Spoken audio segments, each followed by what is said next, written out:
Hello बच्चों, नमस्कार।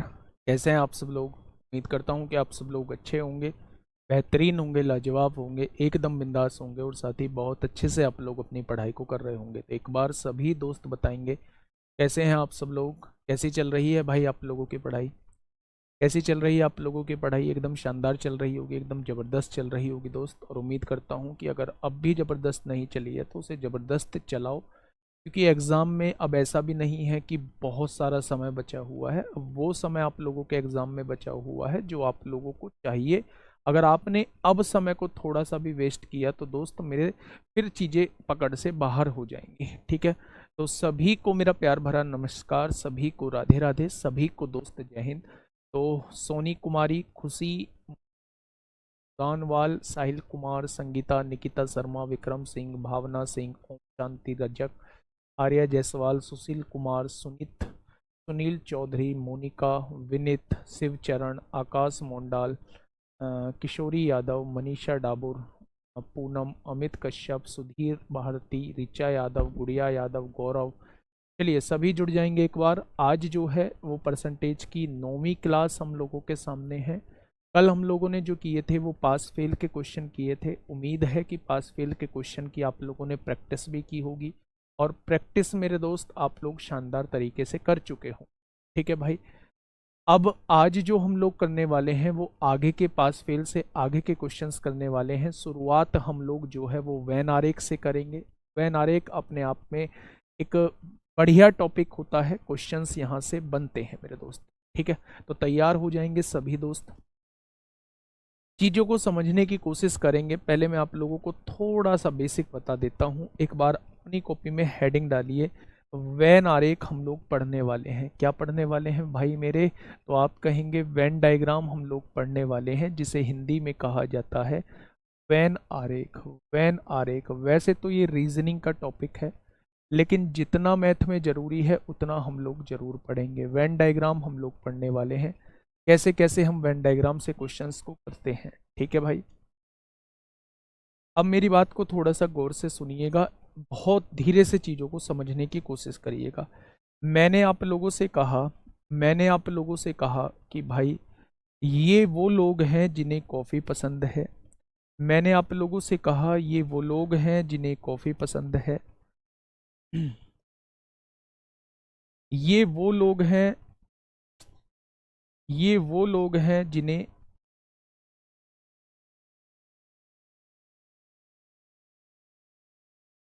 ये वो लोग हैं जिन्हें क्या है, जिन्हें मेरे दोस्त चाय पसंद है। देखिए ध्यान से सुनिएगा, दो तरीके के लोग मैं आपके सामने लेके चल रहा हूँ। ए वो लोग हैं जिन्हें कॉफ़ी पसंद है, जिन्हें कॉफ़ी पसंद है मेरे भाई। तो ये जो सर्किल आप लोगों को दिखाई दे रहा है, ये उन लोगों का सर्किल दिखाई दे रहा है जिन्हें कॉफ़ी पसंद है।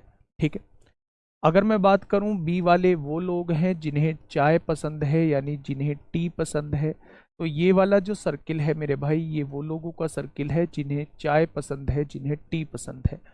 लेकिन एक चीज को आप लोग देख पा रहे होंगे कि अगर मैं यहाँ आप लोगों से कहूँ कि ये जो है ये दोनों में कॉमन है, ये जो है मेरे भाई ये दोनों में आप लोगों को कॉमन नज़र आएगा।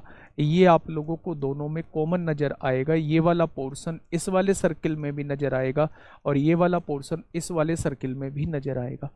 तो ये जो लोग हैं ये वो लोग हैं जिन्हें दोनों चीज़ पसंद है।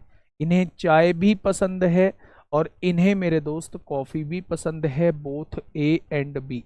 ठीक है भाई, तो कभी भी आप लोगों से ये कहा हुआ हो कि भैया जी 50% या 55% लोग ऐसे हैं जिन्हें कॉफ़ी पसंद है, 55% लोग ऐसे हैं जिन्हें कॉफ़ी पसंद है, और 40% लोग ऐसे हैं, 40% लोग ऐसे हैं जिन्हें चाय पसंद है, जिन्हें चाय पसंद है। या इस नंबर से नहीं लेते हैं, नंबर से मैं आप लोगों को एग्जाम्पल से ही समझाऊंगा जब क्वेश्चन कराऊंगा। आप एक बार बस ये चीज समझ लीजिए कि ये जो पूरा सर्किल है ये उन लोगों का है जो कॉफी पसंद करते हैं। ये जो पूरा सर्किल है ये उन लोगों का है जो चाय पसंद करते हैं, और ये जो कॉमन पार्ट है ये उन लोगों का है जो दोनों पसंद करते हैं। अगर आप लोगों से ये कहे कि ऐसे कितने लोग हैं जो केवल कॉफी पसंद करते हैं, तो याद रखना वो आपसे इस वाले पार्ट की वैल्यू पूछना चाहता है। केवल अगर उसने लगा दिया है, ओनली उसने लगा दिया है केवल कॉफी पसंद करने वाले कौन से लोग हैं, तो वो आपसे इस पार्ट की वैल्यू पूछना चाहता है। तो आप कैसे करोगे? कॉफी पसंद करने वाले लोगों में से अगर दोनों को पसंद करने वाले लोगों को घटा दोगे तो केवल कॉफी पसंद करने वाले लोग आ जाएंगे। अगर उसने कहा केवल चाय पसंद करने वाले कितने लोग हैं, तो मेरे दोस्त केवल चाय के लिए वो आपसे इसकी वैल्यू पूछना चाहता है। तो इसकी वैल्यू कैसे निकालेंगे? चाय पसंद करने वाले लोगों में से दोनों चीजों को पसंद करने वाले लोगों को अगर घटा दोगे तो ये पोर्शन हट गया, तो बस यही पोर्शन बच जाएगा जिनको केवल और केवल चाय पसंद है। ये वो लोग हैं जिनको केवल और केवल चाय पसंद है, ये वो लोग हैं जिन्हें केवल और केवल कॉफी पसंद है। लेकिन अगर खाली ये आ जाए कि कॉफी कितने लोगों को पसंद है, तो वो पूरी सर्किल की वैल्यू होगी। चाय कितने लोगों को पसंद है, तो वो पूरे सर्किल की वैल्यू होगी। केवल चाय कितने को पसंद है, तो वो इसकी वैल्यू होगी। केवल कॉफी कितनों को पसंद है, तो वो इसकी वैल्यू होगी। और दोनों कितनों को पसंद है, तो वो मेरे भाई इसकी वैल्यू होगी। ठीक है, यही सेम केस जो रहता है वो 3 वाले में होता है। कुछ लोग क्रिकेट खेलना पसंद करते हैं, कुछ लोग फुटबॉल खेलना पसंद करते हैं, कुछ लोग हॉकी खेलना पसंद करते हैं, कुछ लोग ये 2 गेम, कुछ लोग वो 2 गेम, कुछ लोग वो 2 गेम, और कुछ लोग तीनों गेम खेलना पसंद करते हैं। तो वो सारे क्वेश्चंस भी हम लोग वेन आरेख से ही क्वेश्चन कर रहे होते हैं। ठीक है भाई, ये बात आपके समझ में बहुत अच्छे से आ गई होगी। ठीक है, चलिए अब मैं कुछ क्वेश्चंस आप लोगों को समझा रहा हूं। कुछ क्वेश्चंस के थ्रू जो है वो चीज़ों को समझने की कोशिश करेंगे। कुछ क्वेश्चंस के माध्यम से हम लोग क्वेश्चंस को समझने की कोशिश करेंगे, इस टॉपिक को समझने की कोशिश करेंगे। अगर मैं लास्ट टॉपिक की बात करूं तो मेरे दोस्त हम लोग कौन से क्वेश्चन कर चुके थे? हम लोग जो है वो यहाँ तक क्वेश्चंस को कर चुके थे। अब आगे जो क्वेश्चन है वो वेन आरेख पे आधारित प्रश्न है। पहला क्वेश्चन आप लोगों के सामने है, CHSL में पूछा गया क्वेश्चन है। ध्यान से क्वेश्चन को पढ़िएगा और जवाब दीजिए क्या होगा इस क्वेश्चन का बिल्कुल सही जवाब। फटाफट बताइए क्या होगा इस क्वेश्चन का बिल्कुल सही जवाब।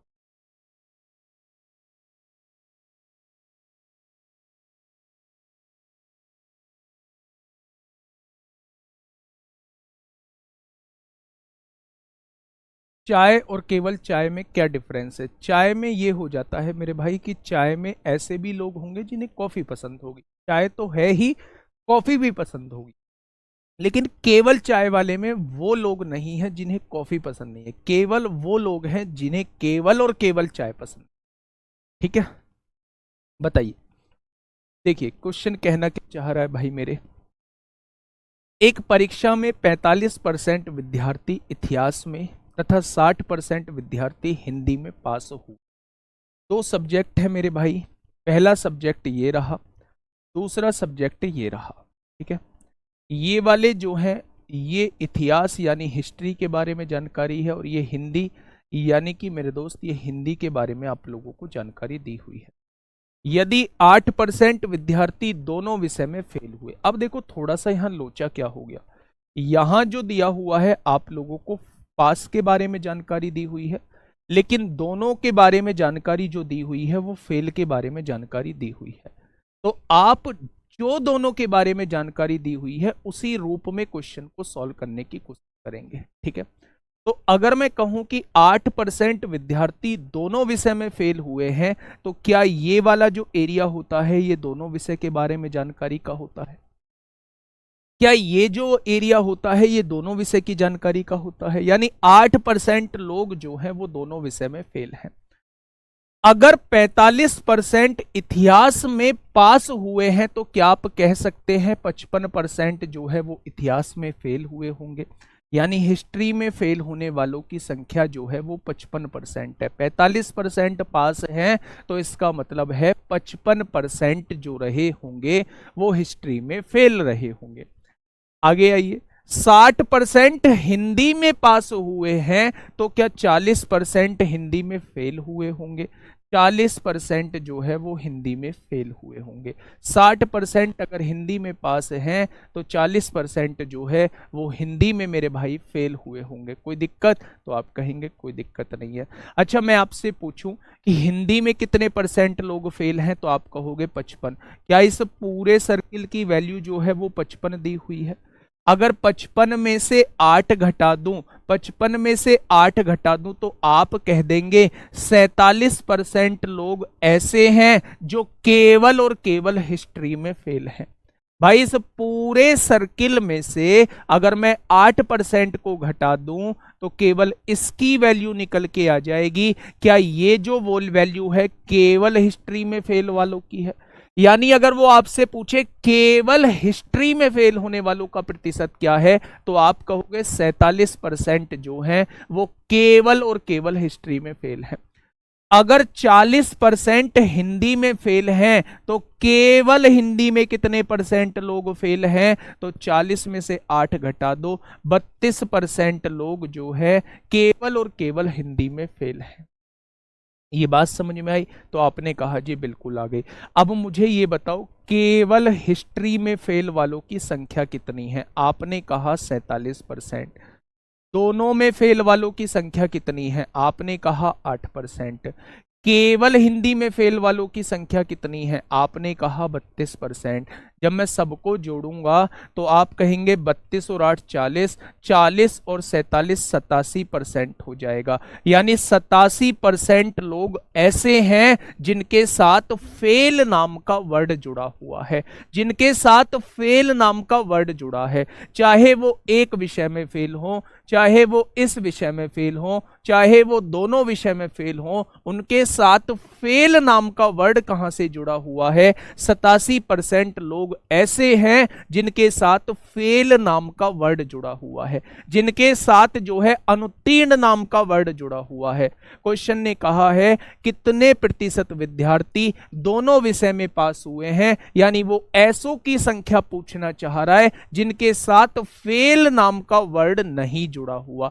फेल नाम का वर्ड भाई 100% तो टोटल होते हैं, 100% में से 87% जाएगा तो 13% लोग ऐसे होंगे जिनके साथ फेल नाम का वर्ड नहीं जुड़ा होगा, यानी वो दोनों के दोनों विषय में पास होंगे।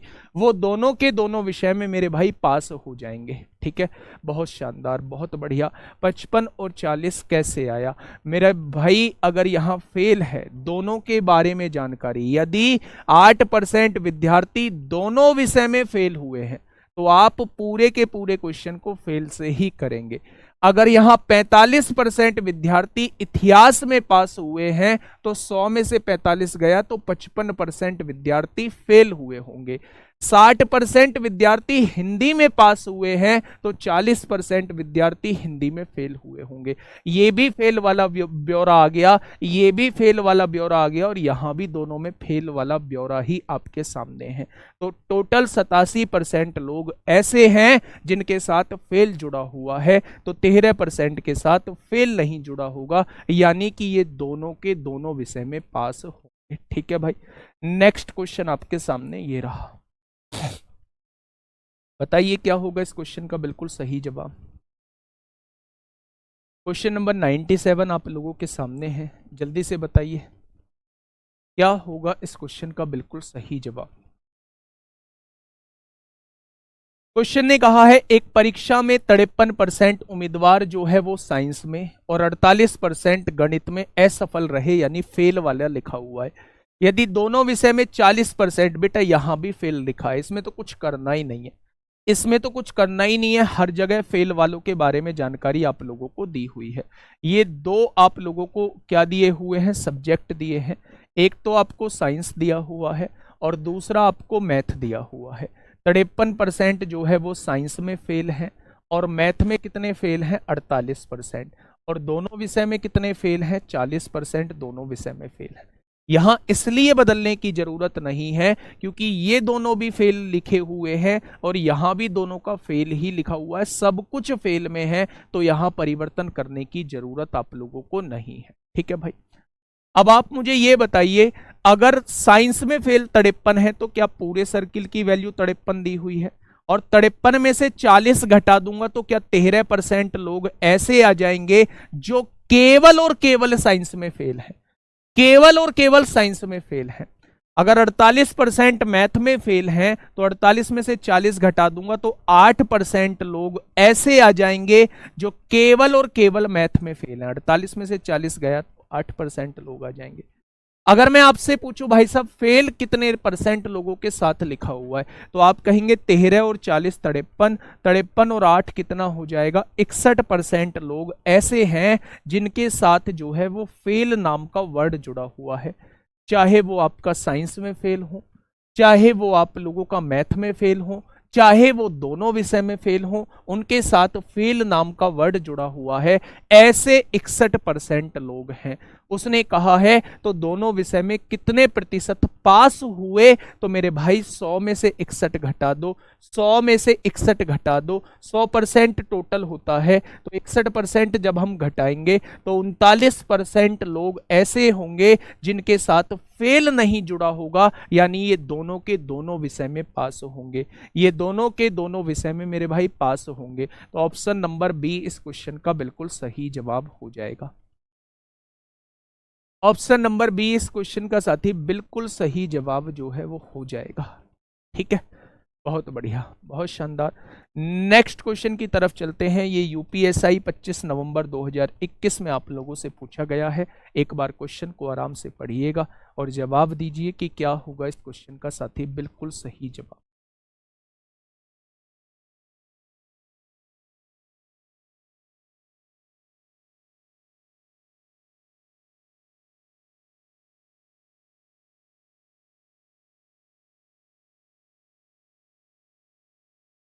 बताइए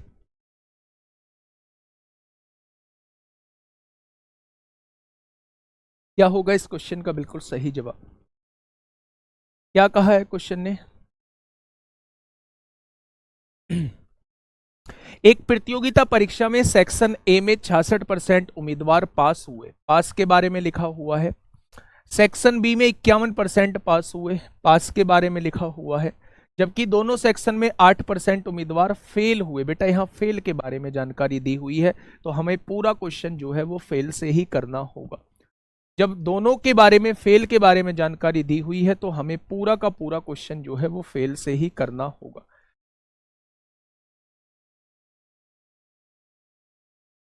यहां हमने दो सेक्शन लिख लिए, ये सेक्शन ए है, ये सेक्शन हम लोगों का बी है। बात करते हैं इसमें।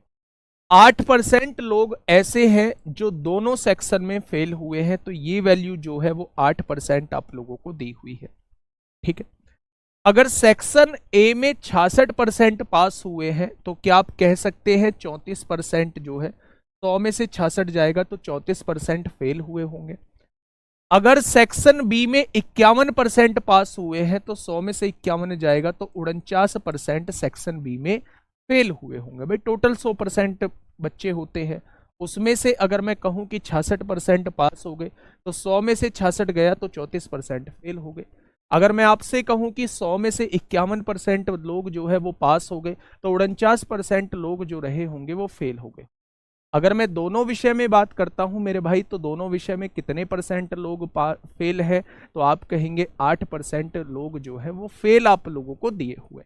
अब आप मेरी एक बात छोटी सी समझिए कि अगर मैं आपसे कहता हूं सेक्शन ए में 34% लोग फेल हैं तो 34 में से 8 घटा दूं तो क्या 26% लोग ऐसे होंगे जो केवल और केवल सेक्शन ए के फेल होंगे। अगर मैं 34 में से 8 घटा दूं, इस 34 में से 8 घटा दूं तो 34 में से 8 गया तो 26% लोग ऐसे आ जाएंगे जो केवल और केवल ए सेक्शन में फेल होंगे। ठीक उसी तरह अगर मैं 49 में से 8 घटा दूं तो क्या 41% लोग ऐसे आ जाएंगे, 41% लोग ऐसे आ जाएंगे जो केवल और केवल सेक्शन बी में फेल होंगे। भाई ये सेक्शन ए में फेल होने वालों की संख्या है, केवल और केवल ए में, ये केवल और केवल बी में फेल होने वालों की संख्या है, और ये जो है ये दोनों में फेल होने वालों की संख्या है। अगर मैं आप लोगों से कहूं कि फेल नाम का वर्ड जो है वो कितने लोगों के साथ जुड़ा हुआ है, फेल नाम का वर्ड जो है वो कितने लोगों का साथ जुड़ा हुआ है, तो आप कहेंगे सबको जोड़ दो, 26 और 8 34 होते हैं, 34 में आप लोग 41 को जोड़ दीजिए, तो आप कहेंगे 75% के साथ जो है वो फेल नाम का वर्ड जुड़ा हुआ है।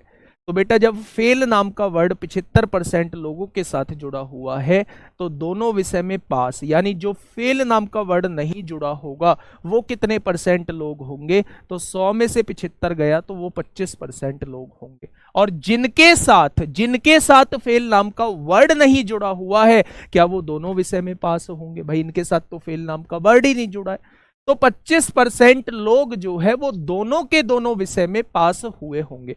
उसने कहा है यदि दोनों सेक्शन में 450 उम्मीदवार पास हुए हैं, तो क्या 25% की वैल्यू 450 आप लोगों को दी हुई है, तो 1% की वैल्यू कितनी आएगी, 25 एकम 25, 20 25 अट्ठे 200 आ जाएगा। तो उसने कहा है प्रतियोगिता परीक्षा में उपस्थित होने वाले उम्मीदवारों की कुल संख्या क्या होगी, वो आपसे 100 की वैल्यू पूछना चाह रहा है। 1% बराबर इतना, तो 100% बराबर कितना, 1800 टोटल छात्र उपस्थित हुए हैं। ऑप्शन नंबर बी इस क्वेश्चन का जवाब हो जाएगा। ऑप्शन नंबर बी इस क्वेश्चन का साथी बिल्कुल सही जवाब हो जाएगा। क्या इस बात में किसी को कोई दिक्कत है, क्या इस बात में किसी को कोई समस्या है? क्या ये क्वेश्चन आप लोगों के समझ में आ चुका है? बड़ा शानदार क्वेश्चन होता है, बार बार पूछा जाता है। ठीक है भाई, चलिए नेक्स्ट क्वेश्चन की तरफ चलते हैं। अब एक एक ऐसा क्वेश्चन लेके आप लोगों के सामने लेके आया हूं मेरे भाई, जहां आप लोग थोड़ा सा सोचने पर मजबूर होंगे। वैन आरे का सबसे बेहतरीन क्वेश्चन जो आपको सोचने पर मजबूर करेगा। खुद से क्वेश्चन को पढ़िए और मुझे बताने की कोशिश करिए कि क्या हो सकता है इसका बिल्कुल सही जवाब। और प्लीज तुक्के का यूज मत करना, क्योंकि जहां आपने तुक्के का यूज कर दिया और मेरे दोस्त वो आंसर सटीक बैठ गया तो फिर आप उसे समझेंगे भी नहीं। इसलिए मैं कह रहा हूं कि प्लीज आप लोग तुक्के का यूज मत करना। नहीं आता है कोई दिक्कत नहीं है, समझाऊंगा, लेकिन आता है तो कैसे आएगा, क्या आएगा और क्यों आएगा, इस बात का जवाब आप लोगों को देना होगा। बताइए।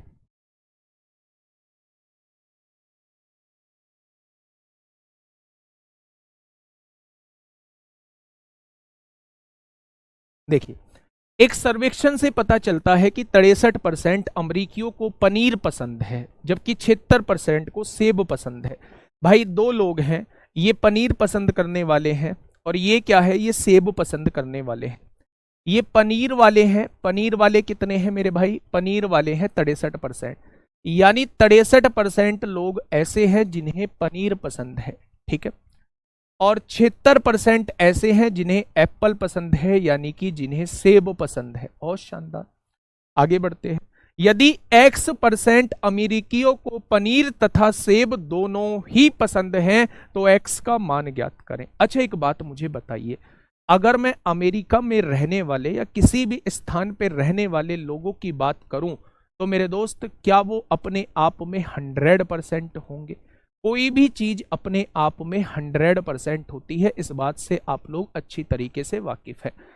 अगर मैं यहां ये कहता हूं कि पनीर वाले कितने लोग हैं, तो आप कहेंगे पनीर वाले जो हैं वो 63% लोग हैं, ये आप लोग अच्छे से जानते हैं। आपसे मैंने पूछा सेब वाले कितने लोग हैं, तो आपने कहा सेब वाले 76% लोग हैं, ये बात आप लोग अच्छे से जानते हैं। लेकिन मेरे भाई आप लोग ये समझ लीजिए कि आप इस वाले पोर्शन को 2 बार काउंट कर चुके हैं। जब आपने पनीर वाले लोगों को देखा था तो भी ये पोर्शन काउंट कर लिया था, जब आपने सेब वाले लोगों को देखा था तो भी इस पोर्शन को काउंट कर लिया था, यानी एक बार आप लोगों को घटाना होगा। 2 बार आप इस पोर्शन को जोड़ चुके हैं, तो आप कहेंगे जी बिल्कुल जोड़ चुके हैं।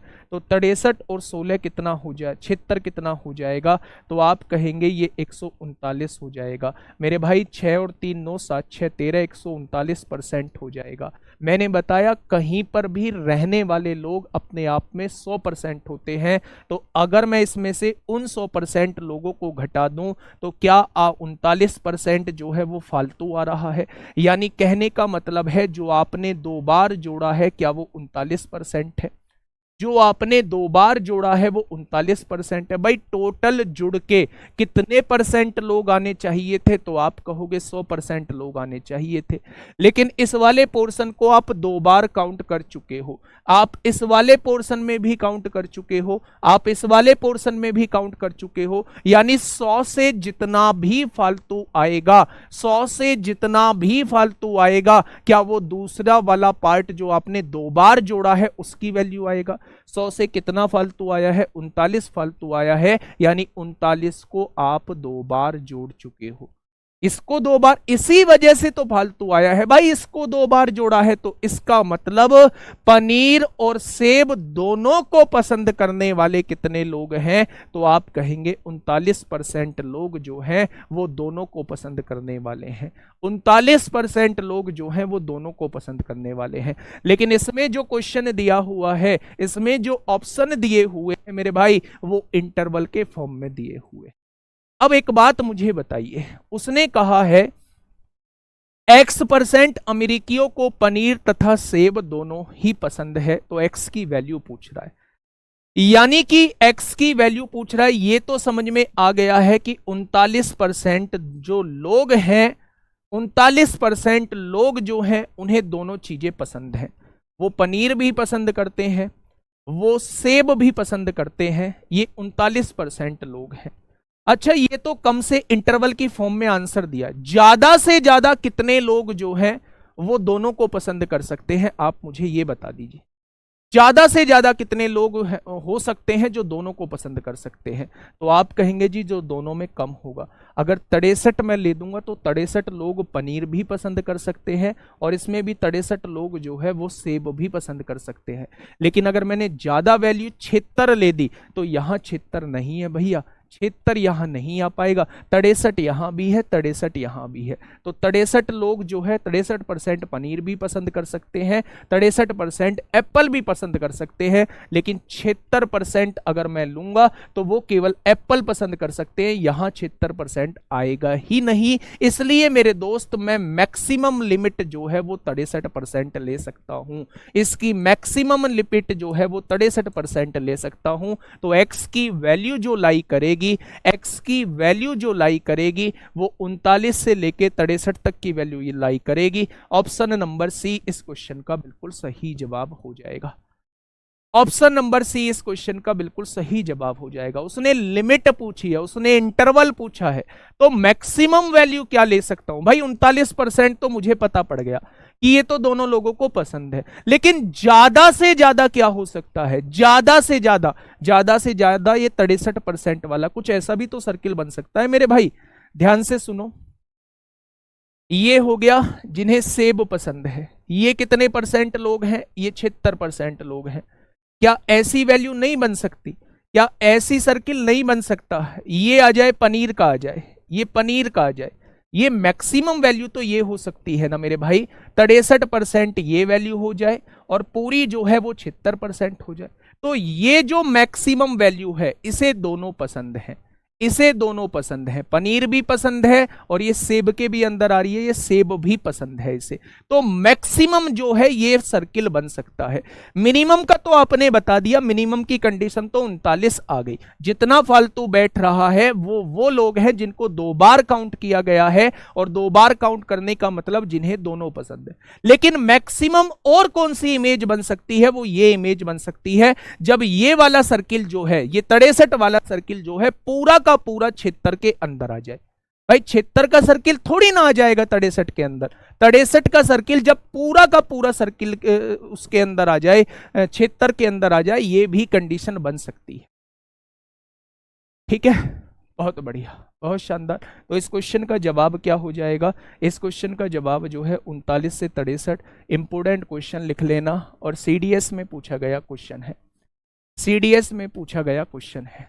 ठीक है, चलिए बेटा 100 कहाँ से आया, 100 को आने की जरूरत नहीं है, 100 जो होते हैं वो टोटल लोग होते हैं, 100 जो होते हैं वो टोटल लोग होते हैं। ठीक ऐसा ही एक मैंने सीडीएस 2016 का क्वेश्चन है, ठीक ऐसा ही एक सीडीएस 2016 का क्वेश्चन है। स्क्रीनशॉट ले लीजिए, नहीं तो स्क्रीनशॉट नहीं लिया जाएगा तो कोशिश करना HW की। कुछ बच्चे कह रहे हैं जी कल का HW का छोड़ा हुआ है, तो छोड़ूंगा कुछ नहीं, परसों जो होगी, मंडे में जो होगी, वो परसेंटेज की लास्ट क्लास होगी। जितने भी HW आप लोगों को दिए हैं सब लास्ट क्लास में कंप्लीट हो जाएंगे, ठीक है। लेकिन कोशिश कर लिया करो, जैसा ये क्वेश्चन था इंटरवल का, जैसा ये क्वेश्चन था मेरे भाई, ठीक वैसा ही ये क्वेश्चन है। एक बार इस कोशिश कर लेना। वैन आरेख का अब आपका कोई भी क्वेश्चन नहीं छूटेगा। 13 63 भी तो हो सकता है। क्यों हो सकता है 13 भाई? क्यों हो सकता है? कम से कम तो 39 होगा ही होगा, ज्यादा से ज्यादा 63 होगा, ज्यादा से ज्यादा 63 होगा मेरे भाई। चलिए अब आगे जो लेके चल रहे हैं, question based of mixture, question based on आएगा, क्वेश्चन बेस्ड ऑन मिक्सचर, है ना। मिक्सचर पर बेस्ड हम लोग क्वेश्चन करने वाले हैं मेरे भाई, है ना। तो पहला क्वेश्चन, सीडीएस क्या होता है? कुछ नहीं होता गुड़िया, आप बस क्वेश्चन पे ध्यान दो, ये मत देखो कि क्या होता है सीडीएस क्या नहीं होता है। ये ताजे फल और सूखे फल वाले क्वेश्चन है, ये ताजे फल और सूखे फल वाले क्वेश्चन है। फटाफट मुझे बताइए क्या होगा इसका बिल्कुल सही जवाब। सर जी बता दीजिए ये भी। ना भाई ना, अभी नहीं बताऊंगा। कुछ इस दिमाग पे जोर डाल लो, नहीं तो हमेशा जो है ना, हमेशा ये सेट करके रखोगे दिमाग में कि मैथ हमसे नहीं आया, मैथ हमारा कमजोर है। मैथ उन्हीं लोगों का कमजोर होता है जो कोशिश नहीं करते। अगर मैंने एक इंटरवल वाला क्वेश्चन आप लोगों को बता दिया है तो मेरे भाई एक बार कोशिश तो करके देख लेना, कुछ लिख के तो देख लेना, कुछ चीजें तो दिमाग में घुसेंगी।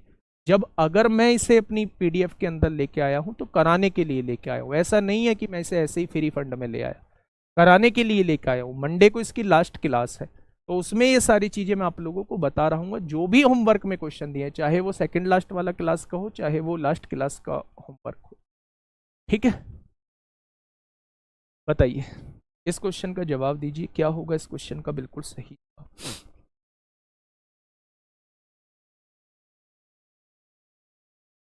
अच्छा एक बात बताइए, एक बात मुझे बताइए, ये ताजा फल है, ये ताजा फल है, इसे मैं ताजा फल लिख देता हूं। ये जो है बिल्कुल फ्रेश फ्रूट है, ताजा फल है। और दूसरा वाला जो है ये सूखा फल है। दूसरा वाला क्या है? ये मेरा सूखा फल है। दूसरा वाला क्या है? ये मेरा सूखा फल हम लोगों को दिया हुआ, ठीक है भाई।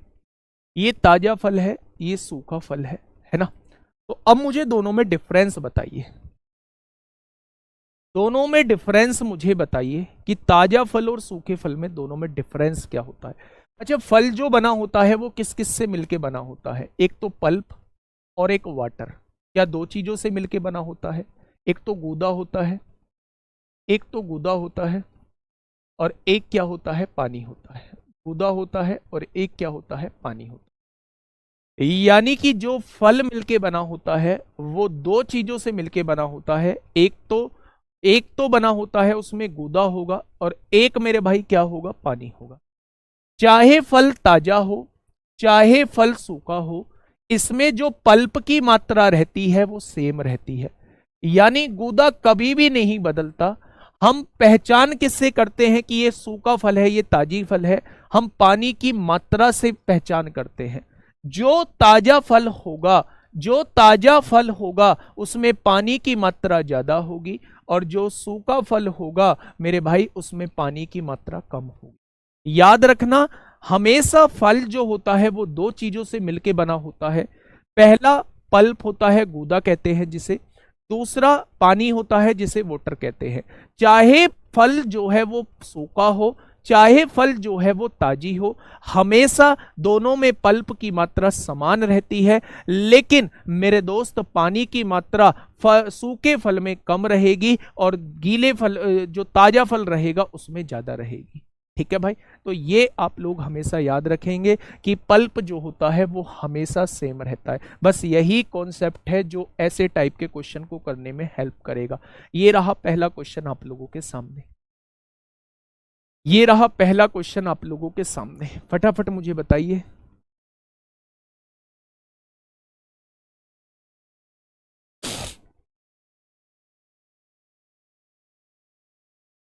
देखिए यहां ताजा फल लिखिए, यहां ताजा फल लिखिए, और यहां मेरे भाई सूखा फल लिखिए। ताजा फल में भी पल्प होगा और सूखे फल में भी पल्प होगा। ताजे फल में भी वाटर होगा और सूखे फल में भी वाटर होगा, ठीक है। ताजे फलों में 72% पानी है, ताजा फल में 72% पानी है, तो बचा कुचा 28% क्या होगा, पल्प होगा। बचा कुचा तो पल्प ही होगा। अगर मैं कहूं कि 72% पानी है तो बचा हुआ पल्प होगा, दो ही चीज रहती है। अगर मैं यहां से रेशो निकालूं, 4 सत्ते 28 होगा, 4 से निकालें 7 18 का रेशो आ जाएगा, ठीक है। सूखे मेवों में 25% पानी है, इसमें 25% पानी है, तो यहाँ 75% पल्प होगा। दोनों 100% होने चाहिए। 25 एकम 25, 25 दिया 75 होगा। क्या ये बात क्लियर हो गई? अच्छा, एक चीज अभी आप लोग पढ़ के आए हैं कि चाहे फल ताजा हो चाहे फल सूखा हो, पल्प की मात्रा समान होनी चाहिए। क्या पल्प की मात्रा समान है? क्या पल्प की मात्रा समान है? तो आपने कहा समान नहीं है, तो कर दो। समान नहीं है तो समान करनी होगी। तो यहां 3 की गुणा कर दो, यहां 7 की गुणा कर दो। 7 तिया 21, 7 तिया 21, पल्प की मात्रा समान हो चुकी है। यहां 3 की गुणा तो यहां 3 की गुणा, यहां 7 की गुणा तो यहां 7 की गुणा। क्या इस बात में कोई दिक्कत? तो आप कहेंगे कोई दिक्कत नहीं है। यानी कि मेरे हिसाब से 21 किलो पल्प है और 54 किलो जो है वो पानी है। 54 और 21 कितना हो जाएगा? 75 किलो मेरे पास ताजा फल है। मेरे हिसाब से मेरे पास जो है वो 75 किलो ताजा फल है। कैसे कैसे? 21 किलो तो उसमें गूदा है, 54 किलो उसमें पानी है, दोनों को मिलाऊंगा तो ताजा फल बनेगा, और दोनों को मिलाने पर 75 किलो ताजा फल बन रहा है। तो उसने कहा है 150 किलोग्राम ताजा फल है। 150 किलोग्राम ताजा फल है, तो एक की वैल्यू कितनी हो जाएगी? तो आप कहेंगे एक की वैल्यू जो है वो 2 हो जाएगी। एक की वैल्यू 2 हो जाएगी। तो वो आपसे पूछना चाह रहा है 150 किलोग्राम ताजे फल से कितने सूखे फल प्राप्त किए जा सकते हैं। तो सूखे फल की मात्रा 21 और 7 28 की वैल्यू वो आपसे पूछना चाह रहा है। 21 और 7 28 की वो वैल्यू आपसे पूछना चाह रहा है। तो 1 बराबर 2, तो 28 बराबर कितना हो जाएगा? 150 किलो ताजे फल से 56 किलो सूखे फल प्राप्त किए जा सकते हैं। ऑप्शन नंबर बी इस क्वेश्चन का जवाब हो जाएगा। ऑप्शन नंबर बी क्या होगा इस क्वेश्चन का साथी? बिल्कुल सही जवाब जो है वो हो जाएगा। बात समझ में आई? बहुत बढ़िया। एक बार मैं और आप लोगों को बता देता हूं, बड़ा शानदार क्वेश्चन है, बार बार पूछे जाने वाला क्वेश्चन है। दो तरीके के फल हैं, एक ताजा फल है, एक सूखा फल है। दोनों में पल्प भी होगा, दोनों में वाटर भी होगा। ताजे फल में 72% पानी है, तो बचा कुछ 28% पल्प होगा। दोनों का रेशो निकाला तो 7:18 का रेशो निकल के आया। सूखे फल में 25% पानी है, तो 75% पल्प होगा। दोनों का रेशो निकाला तो 3:1 का रेशो निकल के आया। अब मुझे ये जरूर पता है कि दोनों, चाहे फल ताजा हो चाहे फल सूखा हो, पल्प की मात्रा समान होती है। तो यहाँ 3 की गुणा, यहाँ 7 की गुणा, यहाँ भी 21 पल्प हो गया, यहाँ भी 21 पल्प हो गया। 3 की गुणा यहाँ, 3 की गुणा यहाँ, 7 की गुणा यहाँ, 7 की गुणा यहाँ। अगर मैं आपसे टोटल ताजे फल की मात्रा पूछूं तो आप कहेंगे 21 और 54 75 किलो है। उसने ताजा फल 150 किलोग्राम ताजा फल दिया है, तो 75 की वैल्यू 150 है, तो क्या एक की वैल्यू 2 हो जाएगी? तो सूखे फल की मात्रा पूछी है, तो 21 और 7 28 की वैल्यू पूछना चाह रहा है। तो 1 बराबर 2, तो 28 बराबर कितना हो जाएगा? आप कहेंगे 56 किलो सूखे फल बनाए जा सकते हैं 150 किलो ताजे फल से। ठीक है भाई। Next question. नेक्स्ट क्वेश्चन आपके सामने ये है, उम्मीद करूंगा कि इसका जवाब जो है वो आप लोग मुझे देंगे। उम्मीद करूंगा कि इसका जवाब जो है वो एक बार आप लोग मुझे देंगे, है ना? फटाफट बताइए क्या होगा इस क्वेश्चन का बिल्कुल सही जवाब।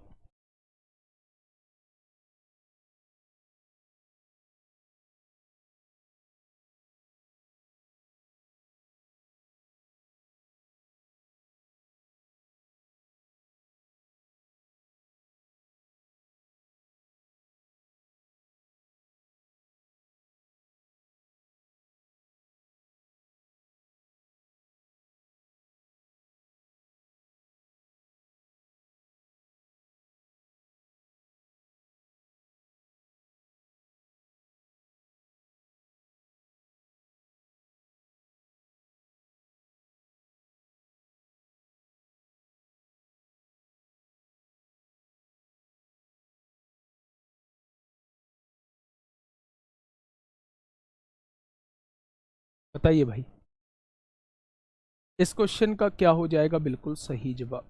देखिए, सूखे मेवों में 30% पानी होता है तथा ताजे फलों में 80% पानी होता है। तो भैया यहाँ जो है वो ताजा फल लिख लिए और यहाँ जो है वो सूखे फल लिख लिए, ठीक है। यहाँ जो है वो पल्प लिख लिया और यहाँ जो है वो वाटर लिख लिया, ठीक है भाई। उसने कहा है सूखे मेवों में 30% पानी होता है, तो 70% जो है वो पल्प होगा, दोनों का रेशो 7:3 आ जाएगा, ठीक है। ताजे फलों में 80% पानी होता है, तो ये 20% पल्प होगा, दोनों का रेशो 1:4 आ जाएगा। अब आप क्वेश्चन बाद में पढ़ना, पहले आप ये देखो क्या पल्प की मात्रा समान है, नहीं तो आपने 7 की गुणा यहां कर दी, 7 की गुणा यहां, ठीक है। पल्प की मात्रा समान हो चुकी है ताजे और सूखे फल में दोनों। उसने कहा 180 किलोग्राम सूखा फल, तो सूखा फल आपके हिसाब से कितना है, 7 और 3 10 है। उसने कितना दिया है 180, तो एक पार्ट की वैल्यू 18 हो जाएगी। तो उसने कहा कितने ताजे फल प्राप्त किए जा सकते हैं, तो 7 और 28 35 की वैल्यू आपसे पूछना चाह रहा है। भाई 7 पल्प है, 28 पानी है, दोनों को मिला के 35 का ही तो ताजा फल बना होगा, तो वो ताजे फल की वैल्यू आपसे पूछना चाह रहा है। तो अगर एक बराबर 18 तो 35 बराबर कितना हो जाएगा वो आपसे ये पूछना चाह रहा है। 18 पंजे 90 को 0 हासिल 3, 18 दूनी 36, 18 तिया 54, 54 और 9 कितना हो जाएगा 63 हो जाएगा। तो आंसर कितना होगा 630, इस क्वेश्चन का जवाब हो जाएगा। अगर आपके पास 180 किलोग्राम सूखा फल है तो आपको उससे 630 किलोग्राम ताजा फल प्राप्त हो सकता है, या वो 630 किलोग्राम ताजे फल से 180 किलोग्राम सूखा फल हम लोगों को प्राप्त हुआ होगा। इस बात का मतलब मेरे भाई ये है, ठीक है। चलिए नेक्स्ट क्वेश्चन की तरफ हम लोग चलते हैं। आइए यहां मिश्रण का ही क्वेश्चन है, फटाफट बताइए। मिक्सचर के क्वेश्चन चल रहे हैं जो परसेंटेज से रिलेटेड है। फटाफट बताइए क्या होगा इस क्वेश्चन का बिल्कुल सही जवाब।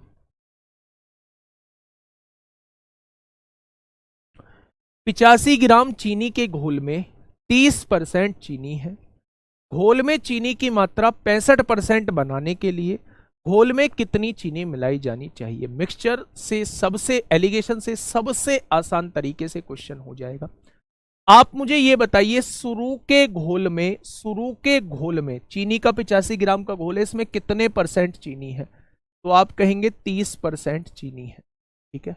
चीनी की मात्रा कितनी दी हुई है 30% चीनी की मात्रा दी हुई। घोल में चीनी की मात्रा 65% बनाने के लिए बनानी कितनी है 65% बनानी है। कितनी चीनी मिलाई जानी चाहिए, जहां से चीनी मिला रहे होंगे वहां 100 की 100% चीनी रही होगी। भाई जहां 100 की 100% चीनी होगी वहां से ही तो उठा के मिलाओगे। उसने ये कहा है आपके पास एक घोल है, एक मिक्सचर है, उसमें 30% चीनी है, तो ये 30% चीनी होगी। आप एक जगह से चीनी उठाइए और उसमें कितनी चीनी मिलाएं कि अब जो घोल बनके तैयार हो वो 65% का हो जाए। याद रखना मेरे भाई, अगर दो मात्राएं हैं, एक मात्रा ये है दूसरी मात्रा ये है, जब दोनों को हम लोग मिलाते हैं तो एक मिश्रण तैयार होता है, एक मिश्रण हम लोगों का तैयार होता है। तो मेरे भाई जो शुरू की मात्रा थी उसमें 30% चीनी थी, जहां से हमने चीनी मिलाई है वहां 100% चीनी है।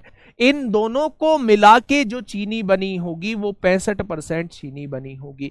तो 65 में से 30 जाएगा तो 35 बचेगा, 100 में से 65 जाएगा तो 35 बचेगा। यानी मेरे भाई दोनों की रेशो जो आएगा वो 1:1 आएगा।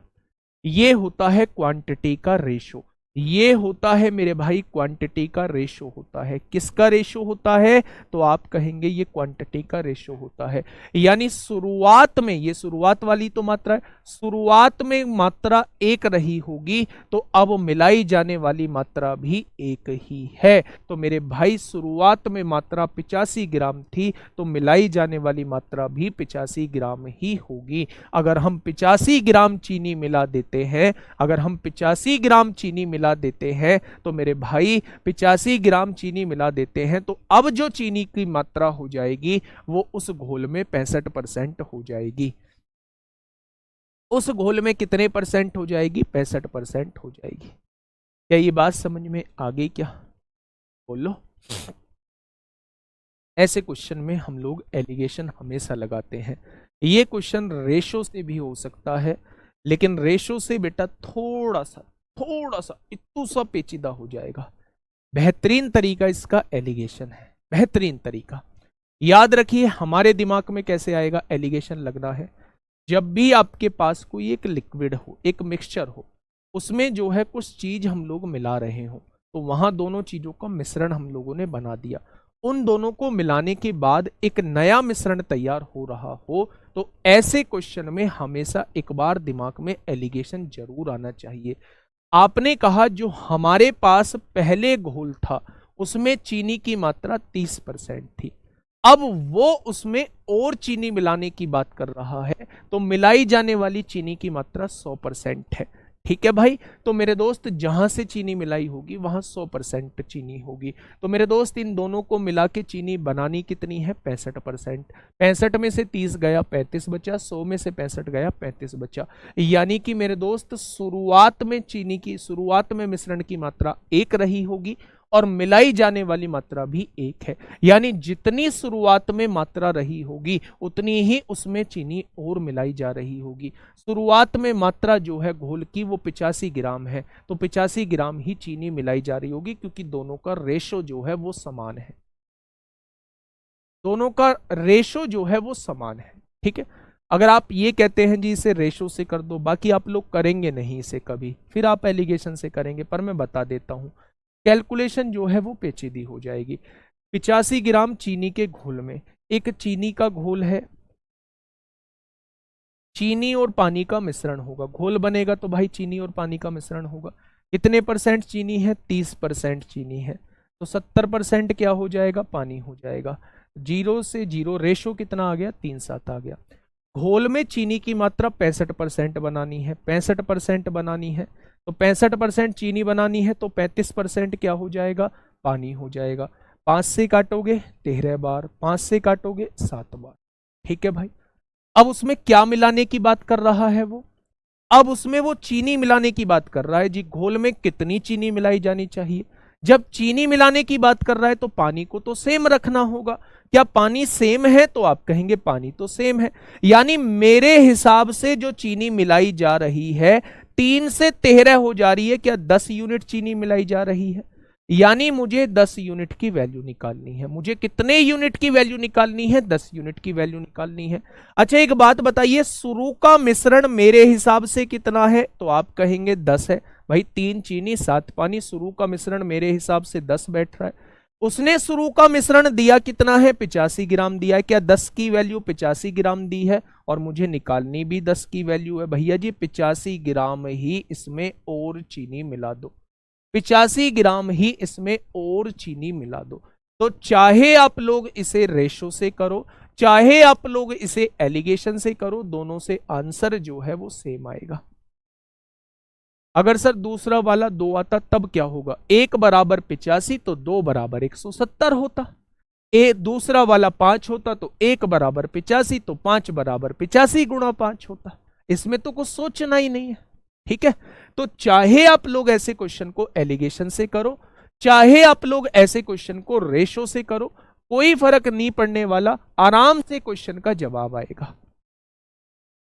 ठीक है भाई, दोबारा से समझा देता हूं। 85 ग्राम चीनी के घोल में, घोल कहा है तो चीनी और पानी का घोल होगा। 30% चीनी है तो 70% पानी होगा। 0 से 0 कटेगी तो रेशो 3:7 का निकल के आएगा। ठीक है, अब इसमें कितनी चीनी मिलाई जाए कि 65% पानी बन 65% चीनी की मात्रा बन जाए। चीनी की मात्रा 65% करना चाह रहा है, तो 65 चीनी हो जाएगी तो 35 पानी हो जाएगा। यहां रेशो निकाला 13:7 आया। जब वो चीनी मिलाने की बात कर रहा है, कितनी चीनी मिलाई जाए तो पानी की मात्रा समान होगी, तो ये बेटा समान दे रखी है। मेरे हिसाब से 10 यूनिट चीनी की मात्रा मिलानी पड़ेगी। 3 से 13 करनी पड़ेगी तो 10 यूनिट चीनी की मात्रा मिलानी पड़ेगी। अब मुझे 10 यूनिट की वैल्यू निकालनी है। क्या शुरुआती जो घोल था वो मेरे पास 10 यूनिट है, 3 और 7 10 है। उसने कहा शुरुआती घोल 85 ग्राम है, तो 10 की वैल्यू 85 है और 10 की मुझे निकालनी है, तो 85 ग्राम ही मुझे चीनी मिलानी होगी। ठीक है भाई, दो तरीके मैंने आप लोगों को बता दिए हैं। एक ये क्वेश्चन है सीजीएल 2 दिसंबर 2022 में आप लोगों से पूछा गया है, ये भी दो तरीके से हो जाएगा। फटाफट मुझे इसका जवाब दीजिए, क्या होगा इस क्वेश्चन का बिल्कुल सही जवाब। आराम से इस क्वेश्चन को पढ़िए और मुझे बताइए क्या हो जाएगा इस क्वेश्चन का बिल्कुल सही जवाब।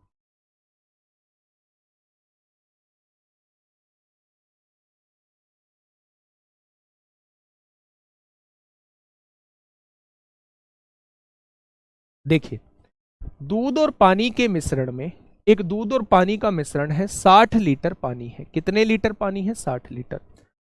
इसमें पानी की मात्रा 10% है। इसमें कितना पानी मिलाया जाना चाहिए जिससे पानी की मात्रा 25% हो जाए, जिससे पानी की मात्रा जो है वो 25% हो जाए। ठीक है भैया, दूध और पानी के मिश्रण में 60 लीटर पानी है, इसमें पानी की मात्रा 10% है। इसमें कितना पानी मिलाया जाना चाहिए जिससे पानी की मात्रा 25% हो जाए?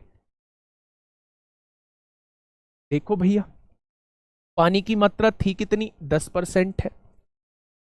मिला क्या रहे हैं? पानी मिला रहे हैं। जहां से पानी मिला रहे होंगे वहां 100% पानी होगा।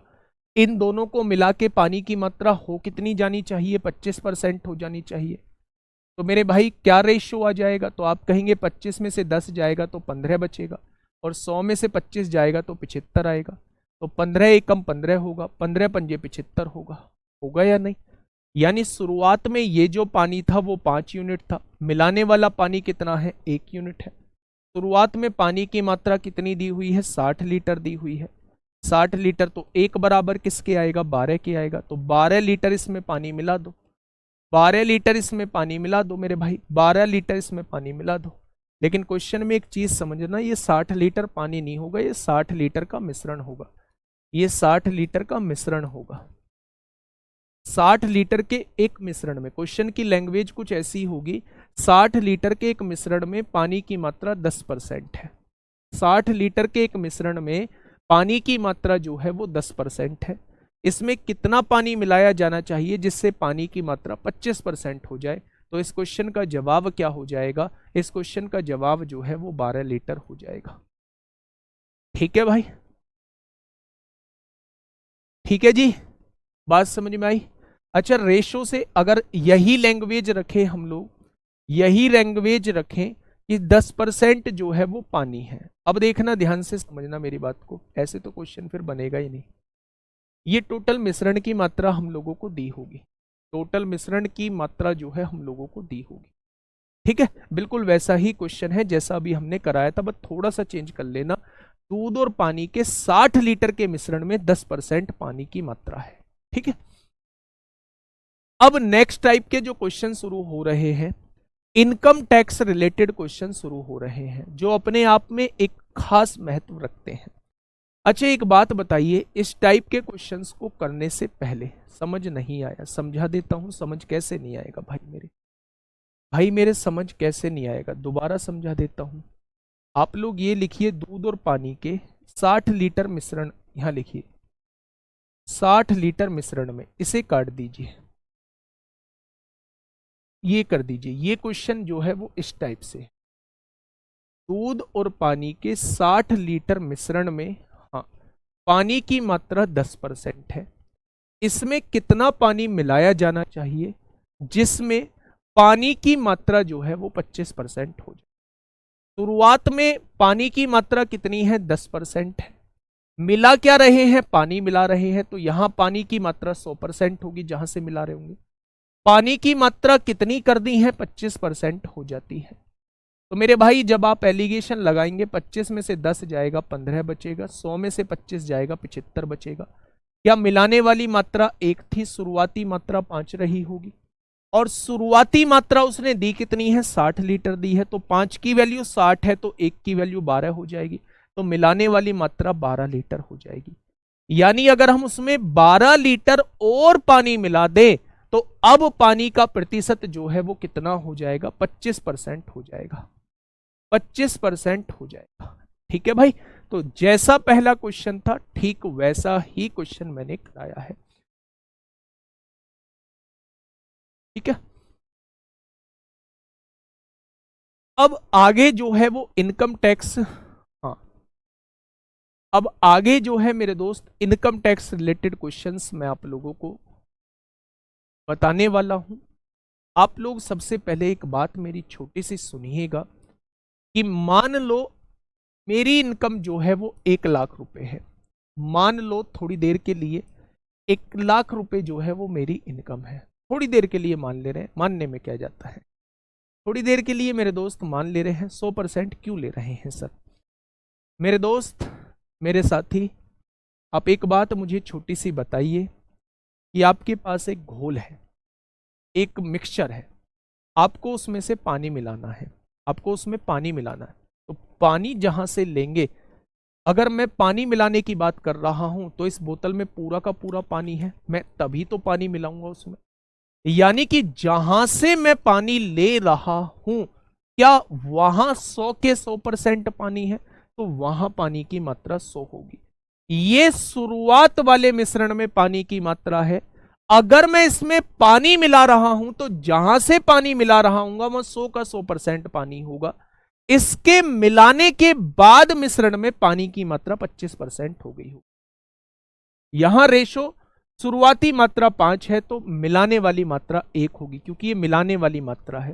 तो 5 की वैल्यू 60 दी हुई है, शुरुआत वाली वैल्यू 60 है, तो 1 बराबर 12, तो मिलाने वाली मात्रा 12 हो जाएगी। ठीक है, 60 लीटर तो पूरा मिक्सचर है ना भाई, 60 लीटर ये पूरा मिक्सचर ही होता है। इससे पहले वाला क्वेश्चन देखना, ये पूरे मिक्सचर की ही तो मात्रा हम लोगों ने ली थी। 85 ग्राम चीनी के घोल में 30% चीनी है। तो मेरे भाई ये शुरुआत वाली मात्रा रहती है, शुरुआत वाली मात्रा यानी इनिशियल घोल, पूरी मात्रा ये रहती है। ये मिलाने वाली मात्रा रहती है, जो हमने मिलाई है वो मात्रा रहती है।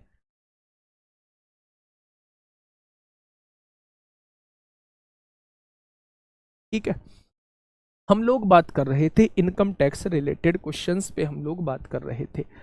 मैंने क्या कहा मैंने क्या कहा कि मान लो थोड़ी देर के लिए मेरी इनकम जो है वो 1 लाख रुपए है। 1 लाख रुपए में से मैंने 20,000 रुपए टैक्स दे दिया। थोड़ी देर के लिए मान लेते हैं, मानने में कुछ नहीं जाता। तो मेरे पास जो बचे होंगे वो 80,000 रुपए बचे होंगे। मेरे पास जो बचे होंगे वो 80,000 रुपए बचे होंगे। ठीक है, हाँ मेरे पास 80,000 रुपए बचे होंगे। ये जो 1 लाख रुपए है ये इनकम है, ये जो 1 लाख रुपए है ये इनकम है।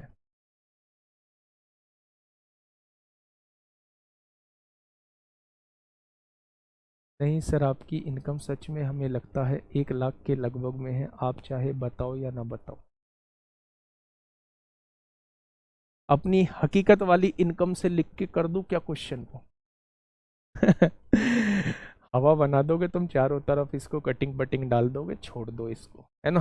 कभी कल कोई पता चला कि कल कोई जो है वो रेड पड़ गई, है ना, बहुत छोटे से व्यक्ति, और कल कोई तुम फजीता करवा दो बात का। देखो अब बात समझो बेटा, मजाक की चीज मजाक में रही। मान लो थोड़ी देर के लिए मेरी इनकम 1 लाख रुपए है।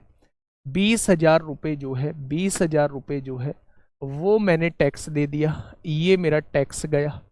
तो 80,000 रुपए जो है, 80,000 रुपए जो है वो मेरी इनकम बची। ये जो कहलाती है, जो मुझे मिली ये इनकम होती है। टैक्स देने के बाद जो मेरे हाथ में नेट बचती है उसे नेट इनकम कहा जाता है। ये इनकम दो पार्ट में टूटती है, एक नेट इनकम और एक टैक्स में टूटती है मेरे भाई। टैक्स देने के बाद जो राशि बचती है उसे ही नेट इनकम कहा जाता है मेरे भाई। अगर टैक्स मेरा बढ़ा, मान लो इस बार मैंने टैक्स दिया 30,000, तो मेरे दोस्त नेट इनकम जो है वो 70,000 हो जाएगी, अगर मेरे इनकम में कोई बढ़ोतरी नहीं होती। यानी कि टैक्स में जितनी बढ़ोतरी होगी नेट इनकम में उतनी कमी होगी, और टैक्स में जितनी कमी होगी नेट इनकम में उतनी बढ़ोतरी होगी। ठीक है भाई, ये बात समझ में आ गई, बहुत शानदार बहुत शानदार। हाँ, पहला क्वेश्चन मैं आप लोगों के सामने लेके आ रहा हूं। क्वेश्चन नंबर बेटा 105 आप लोगों के सामने है। फटाफट मुझे बताइए क्या होगा इस क्वेश्चन का बिल्कुल सही जवाब।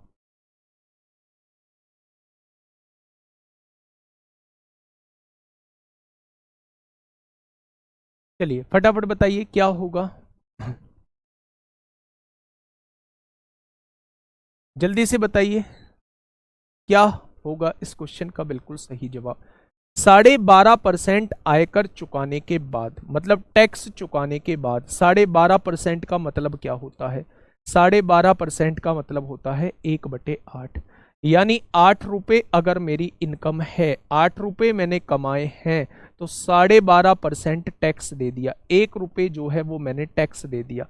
तो मेरे पास नेट इनकम कितनी बची होगी, शुद्ध आय कितनी बची होगी? क्या कोई मुझे बताएगा? 8 रुपए कमाए हैं मैंने और 1 रुपया टैक्स दे दिया है, तो 7 रुपए जो रही होगी वो मेरी नेट इनकम रही होगी। उसने कहा एक आदमी की शुद्ध आय जो है वो 56,000 है, तो 7 की वैल्यू जो है वो 56,000 दी है, तो 1 की वैल्यू कितनी हो जाएगी? 8,000 हो जाएगी। 1 की वैल्यू कितनी हो जाएगी मेरे भाई? 8,000 हो जाएगी। तो सकल आय कितनी है, यानी वो टोटल इनकम पूछना चाह रहा है। 1 = 8, तो 8 बराबर कितना हो जाएगा? 1 = 8,000, तो 8 बराबर कितना हो जाएगा? टोटल इनकम जो है वो 64,000 हो जाएगी। टोटल इनकम जो है वो कितनी हो जाएगी? तो आप कहेंगे टोटल इनकम जो है वो 64,000 हो जाएगी। ठीक है भाई, नेक्स्ट क्वेश्चन आप लोगों के सामने ये रहा।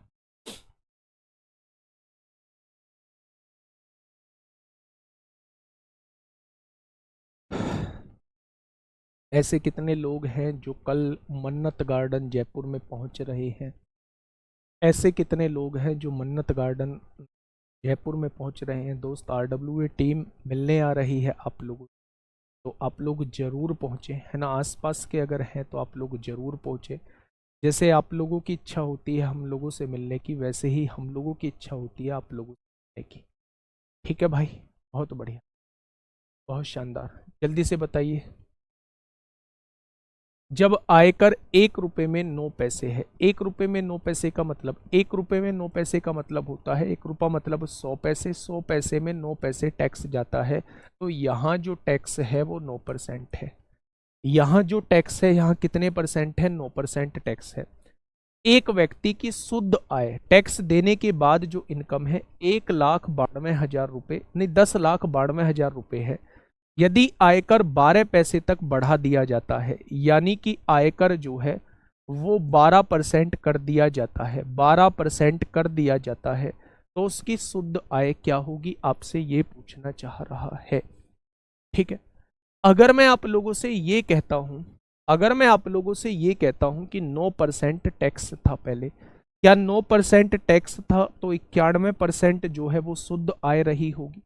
टैक्स देने के बाद, टैक्स देने के बाद जो पैसे बचते हैं वही शुद्ध आय कहलाते हैं।